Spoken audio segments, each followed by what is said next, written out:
There are prisons built of rust and concrete, and there are prisons built of silence and guilt. Marcus was thrown into the first, the Slab, where the walls sweated blood and men drowned in their own rage, a hellhole so far removed from humanity it may as well have been buried with the dead, molded by rot, infected by hatred, and kept alive by the violent heartbeats of those society forgot. It wasn't just a cell, it was a grave that still breathed, and Marcus was left there to suffocate in the memory of the men he couldn't save. But Adam lived on an island kissed by warm ocean winds. The tropical breeze of Azura swept through marble corridors and sunlit atriums. It smelled of salt, citrus, and the lie of peace. A place so clean, so serene, so untouched by the war with the locust that had devoured the planet, it felt like a dream built by ghosts. A luxury no one had known for over a decade.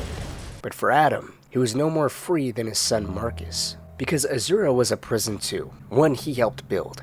And unlike Marcus, who was condemned by orders he openly disobeyed, Adam was condemned by the silence he kept. He had known of the locust. He helped create the firepower that would later erase entire cities. And now, hidden away in paradise, he lived with the weight of every secret that cost someone else their life. He ate fresh fruit while his son withered in chains. He slept under the stars while Marcus bled in darkness. He was surrounded by beauty, and yet he felt nothing but shame. Because in the end, both men were prisoners. One in the belly of humanity's worst, that still somehow managed to be standing. The other was trapped in the last sanctuary of the government's greatest lie.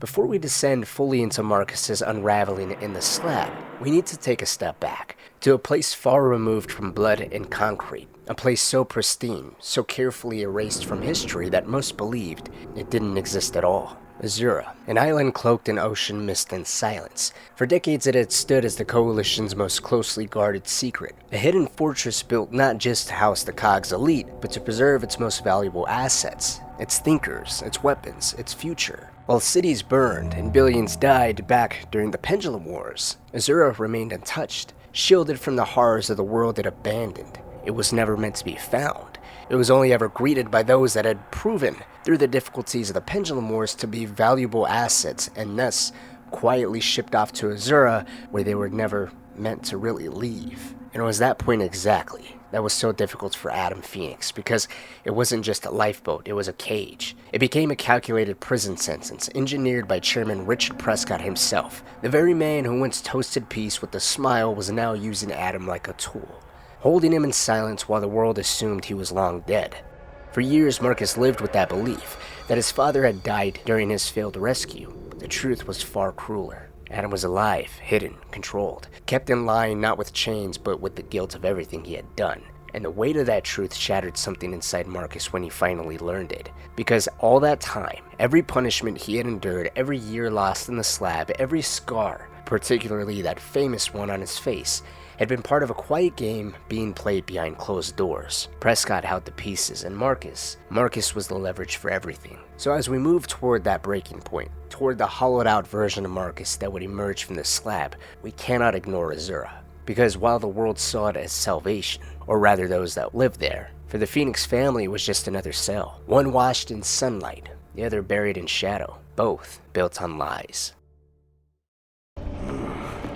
One hell of a way to come back to Azura. Few COG secrets.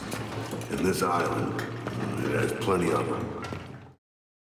As the Locust War dragged on, the importance of Azura only grew. It became a myth wrapped in secrecy, an isolated sanctuary sealed off from the chaos consuming the planet. But its role in the war, its connection to Adam Fenix and the COG's most dangerous truths, was never what it was originally intended to be. Because before Azura was a vault for weapons, a prison for scientists, or a symbol of betrayal, it was something else entirely. It was sacred. Long before the Horde ever rose, before Adam's silence damned him in the eyes of the Coalition, Azura had no place in the machinery of war. It didn't belong to any army. It wasn't even considered a military asset. The island existed on no maps, claimed no allegiance, and stood untouched by industrial ambition. Its discovery came quietly, by a group of monks from the ancient nation of Tyrus. Tyrus was the crown jewel of Sarah's old world order, the most powerful nation at the center of what would one day become the coalition of ordered governments. The monks were not politicians. They weren't soldiers or profiteers, they were seekers, men and women fleeing the corruption of modern life. Because as Sarah's nations fractured under the pressure of greed, the monks retreated from it, and in that retreat they stumbled upon Azura by chance, and were immediately captivated by its raw, untamed beauty. Towering cliffs, lush valleys, crystalline waters untouched by industry. Here, they believed, was the perfect place to build a monastery, hidden deep within the mountain ranges, far from the grasp of governments and the poison of power. At the time, war hadn't yet erupted across the planet. It was actually discovered in a time of peace, but the fractures were already forming. Emulsion had just been discovered, a strange, luminous substance that promised near limitless energy. It was inexpensive to refine, easy to weaponize, and dangerously addictive to those in power. The imbalance it caused would have been impossible for anyone to foresee how immediate and catastrophic it would be for the entire planet, because emulsion only appeared in a handful of regions on Sarah, but its potential was global. Those blessed with natural reserves saw their economies explode. Infrastructure, industry, and influence followed. Nations that were once poor became wealthy overnight. Meanwhile, those without it spiraled into poverty and political desperation. The gap between nations widened into a chasm. Resentment turned to conflict. Resource wars sparked across borders. And in the vacuum of crumbling diplomacy, a new power began to rise: Tyrus. With a militaristic monarchy, vast emulsion fields, and the might to enforce its will, Tyrus rebranded itself as a stabilizing force, one that could preserve what little order remained. Its charismatic leader, Nassar Embry, seized this opportunity. He called for the unification of emulsion-rich nations, pitching the idea of a supranational alliance that could secure peace while conveniently preserving the monopoly over energy production, and it worked. Kashkir, Sarfuth, Dushan, and Tyrus, the four Allfathers, the four major nations controlling the natural reserves of emulsion, signed the initial pact, and with their signatures ratified a deal. And with that deal, the coalition of ordered governments was born. Whether the monks of Azura knew what was coming, or whether they vanished into obscurity as history reformed itself without them, no one knows. The records are silent, the timeline murky. No official accounts ever confirms when Azura was claimed by the Cog, or how the monastery gave way to a military fortress. Perhaps it was stolen, perhaps it was offered, or perhaps the island, like so many other things in this war-torn world, was simply taken and swallowed whole by the machine. As smaller, weaker nations slowly put up resistance against the Cog, the gradual trickle of firefights against their forces and the Cog's gears would come to be known as the earliest fighting of the Pendulum Wars. At the time, it was a few firefights here and there, but as the coalition grew in strength, so did the opposition. Their very ambition triggered an era of bloodshed that would stretch across generations. It was then that the world would fracture into two dominant superpowers. On the one hand, the coalition of ordered governments, and on the other, the Union of Independent Republics. The UIR, or the Independent Alliances as some called them, was not born from strength, but out of necessity. It itself was a coalition of resource-poor nations, bound by a shared resentment against the Cog's growing monopoly on emulsion. While the coalition hoarded the energy source that now powered the entire planet, the UIR sought to resist, to challenge that control, and to survive in a world rapidly dividing between the powerful and the desperate. And yet, despite the UIR's rise to superpower status, as it became militarized, coordinated, and determined, it was still the Cog that maintained the upper hand. Its political machinery, economic grip, and vast reserves of emulsion placed it in a position of global dominance. But with that dominance came fear. A fear that this war, which stretched across countless borders in a matter of months, just to give you an idea of the ferocity of this fighting, might one day consume the entire planet. Behind closed doors, Cog officials whispered about the unthinkable, the real possibility of a global holocaust. If that day ever came, if nuclear fire, or chemical plagues, or a total environmental collapse were unleashed in the wake of the war, then Sarah's last hope would depend on the preservation of its brightest minds and most capable leaders. And so in the early years of the conflict, the Cog initiated a plan. They needed a sanctuary, a failsafe, a place where a new civilization could be born from the ashes of the old. They chose Azura. It's believed that around 53 BE construction on the island officially began, quietly and with total secrecy. What emerged was no ordinary bunker. It was full of creature comforts. The island was retrofitted to resemble a luxury resort, masked as a remote getaway far removed from the front lines. A place where the elite can kick their feet up and from the sidelines watch humanity escalate itself towards oblivion.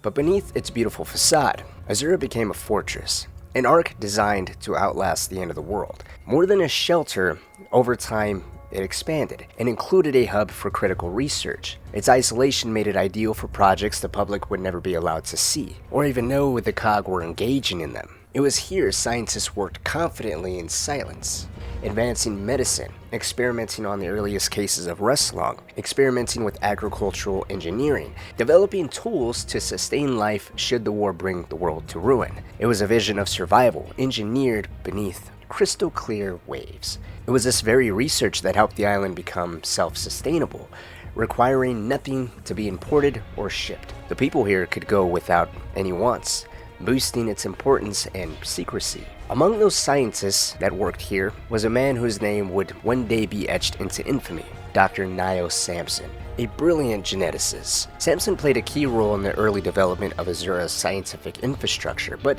his work and his ambitions would eventually pull him away from the island. After some unknown amount of time, he would be transferred back to the mainland where he continued his experiments at the New Hope Research Facility, diving ever deeper into the mysterious and devastating disease known as rust lung. Meanwhile, Azura never slept. Behind the ocean mist and beneath layers of secrecy, the island continued to evolve, its true purpose growing darker with every passing year. What began as a refuge slowly transformed into something far more complex and far more dangerous. Its halls became a vault, not just for scientists but for the Coalition's legacy. Statues, rare works of art, sacred texts, and the documented history of the COG were all brought here, protected from the chaos unraveling across the world. In time, Azura resembled a palace of knowledge and power, a living archive built to survive even if the rest of Sarah burned itself to ash. But it wasn't just knowledge here that they preserved. It too preserved fire. For all its claims of defense and rebirth,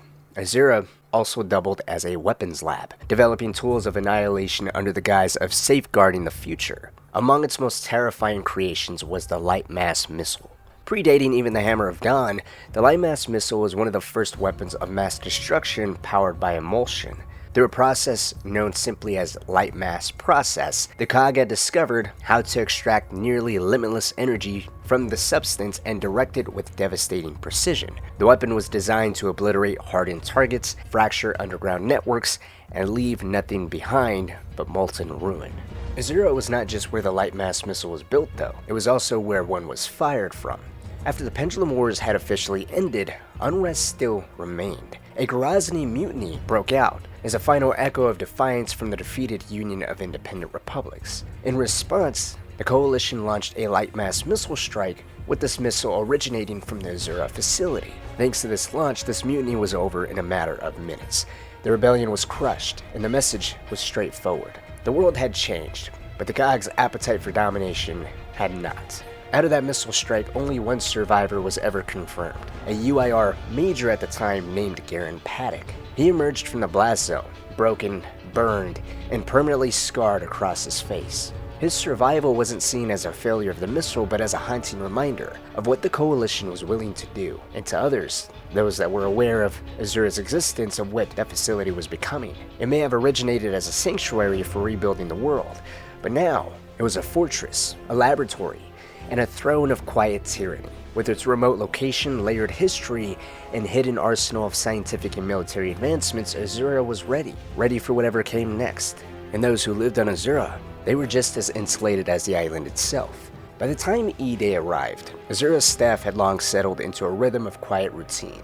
They had raised families there, built lives there, worked, dined, and slept just steps away from laboratories and lounges, surrounded by sun, sea, and peace. Most hadn't left the island in years. Many never had. There was no need to. Azura provided everything they could ever want, and that's what made what followed so damning, because when E-Day struck and a quarter of the planet's population was slaughtered in a matter of hours, Azura remained untouched. The sky didn't fall here. The ground didn't split open. The screams of the dying didn't reach the shore. And within its perimeter, surrounded by a vast ocean, life simply continued. There was no mourning, no urgency, just a cold continuation of a life far removed from the planet it was supposed to help rebuild. Now, of course, that detachment wasn't accidental, it was purely intentional.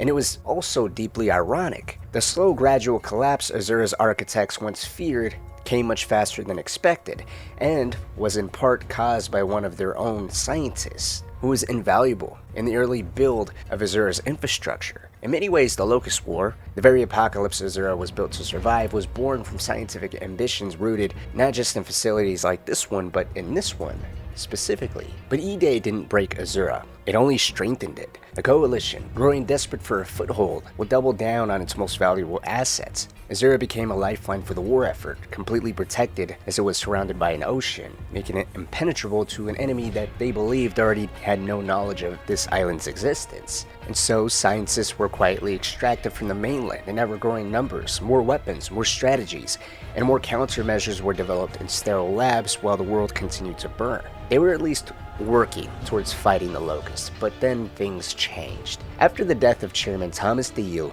power passed to Richard Prescott, and while the war raged on above ground, Prescott took a different approach to Azura. He began to soften its edges, to reimagine it not just as a scientific bunker, but as a sanctuary for the chosen few. Luxury had always played a role in Azura, but under Prescott, that role increased, seemingly as if the only true purpose of this island. Priceless works of art, historical relics, and cultural treasures began to be shipped in growing numbers. Not particularly for preservation, but more so for presentation. At least that's more how it felt. Azura became a gilded ark, a quiet utopia, and slowly, Prescott transformed it into something else entirely. His reward, his sanctuary, his throne.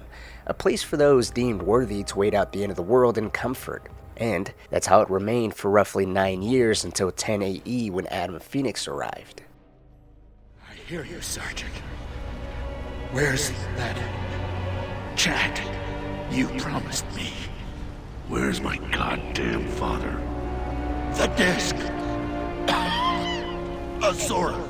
And I'm supposed to know what that is? No.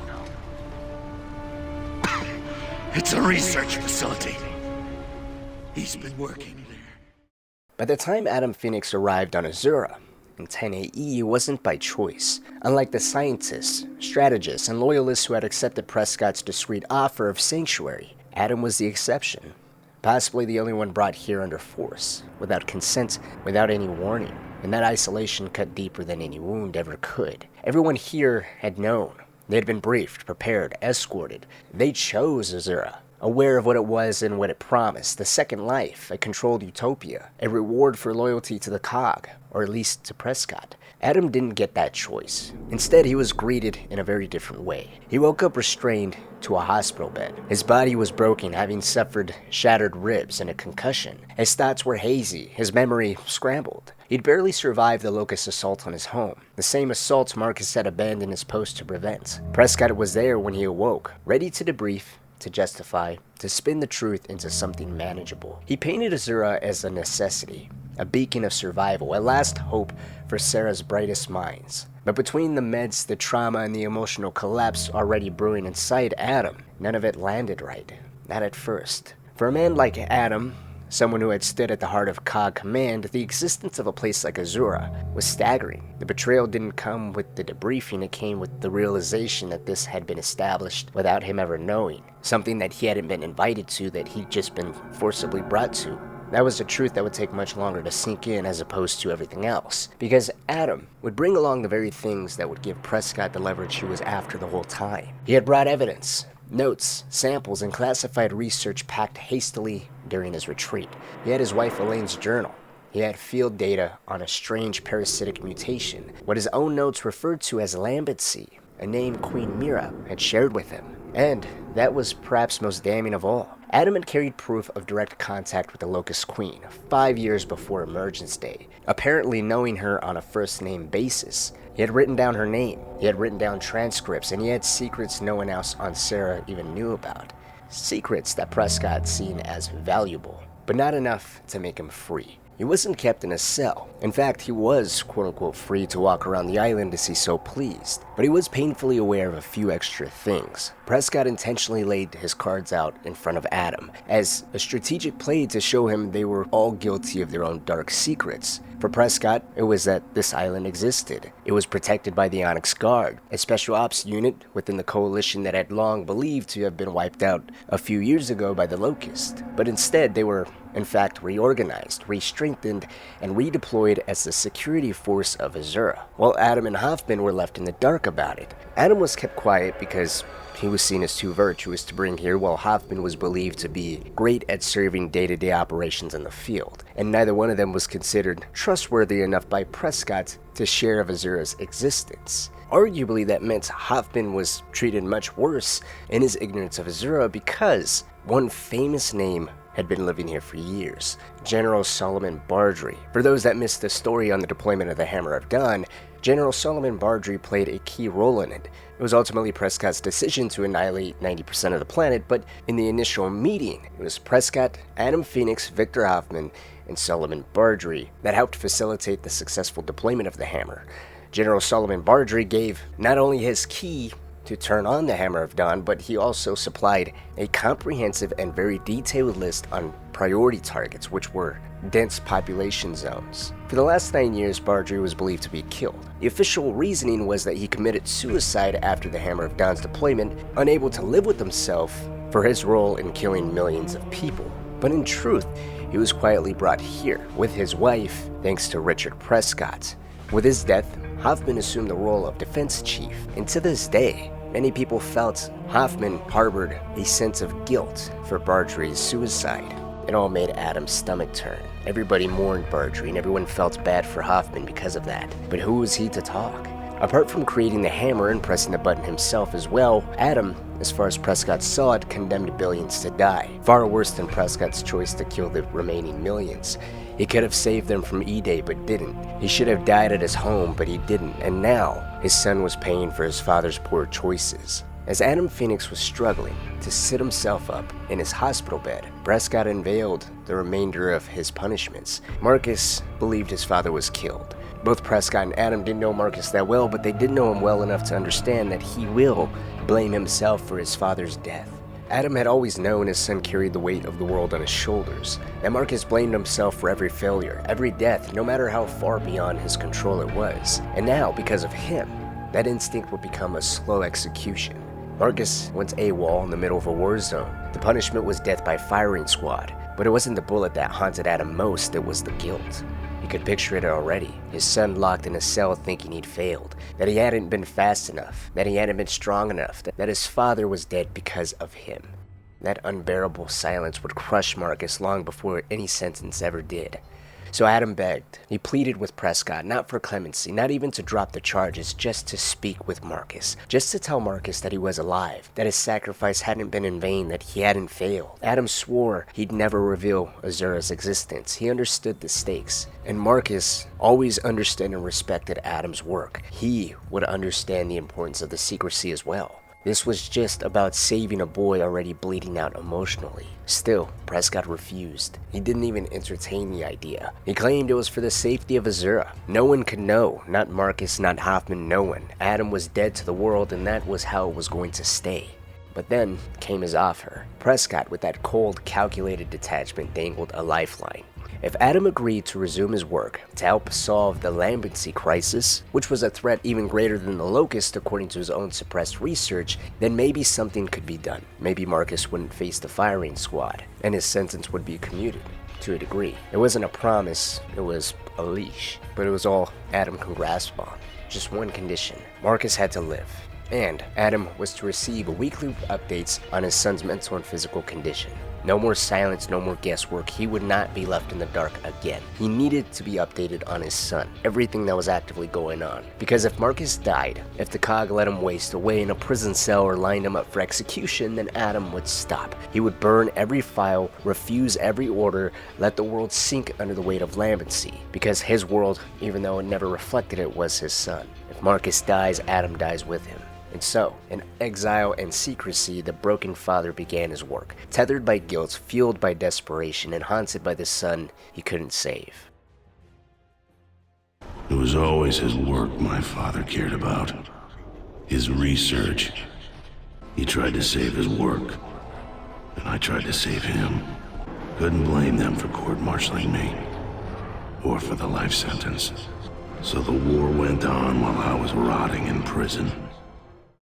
Marcus may have been sentenced to 40 years in the Slab, but to Prescott, he was never just a prisoner. He was a weapon, one carefully kept in storage, until the next war demanded blood. Even stripped of rank and sealed behind concrete, Marcus still had power. His name echoed through the ranks, the Embry Star, the hero of asphalt fields, the man who once stood between humanity and extinction. He was still spoken about by soldiers on the front lines, by recruits who had grown up hearing his story, and even by Hoffman. Prescott knew this, and he knew exactly how to twist it. Marcus wasn't protected in the Slab out of compassion. He was preserved, conditioned, heavily monitored, because guilt was a kind of fuel. And Prescott had found a man willing to burn himself alive for the cause. Under the terms of his deal with Adam, Prescott authorized weekly updates on Marcus's physical and psychological states, a small concession on paper to Adam, but it ensured Marcus would be fed, kept upright, patched just enough to survive. The orders came directly from the chairman himself that no one was to let Marcus die. He needed to be kept alive. In the Slab especially, that was unheard of. No one received that kind of attention ever. Not when medical staff were stretched thin treating frontline gears. Not when most inmates were seen as irredeemable and left here to just die. It wasn't mercy, it was strategy from Prescott. But it was a strategy that not everyone agreed with or even saw, especially a guard by the name of Bradley Campbell. Campbell was a senior guard at the Slab, rough, bitter, resentful. His son, just 20 years old, had been conscripted into the war and thrown into one high-risk deployment after another, while Marcus, the supposed war hero, sat in a concrete tomb being kept alive by name alone. To Campbell, it was a mockery of every father still praying their kid came home in one piece, so he made Marcus suffer for it. He beat him. The prisoners in the Slab were kept in order by dogs. The same dogs Campbell starved and unleashed on Marcus, leaving him with a permanent scar across his face. Campbell made sure the man who abandoned his brothers would never forget the face of betrayal. He would wear that scar as the badge of dishonor he gave to himself, and Marcus took it.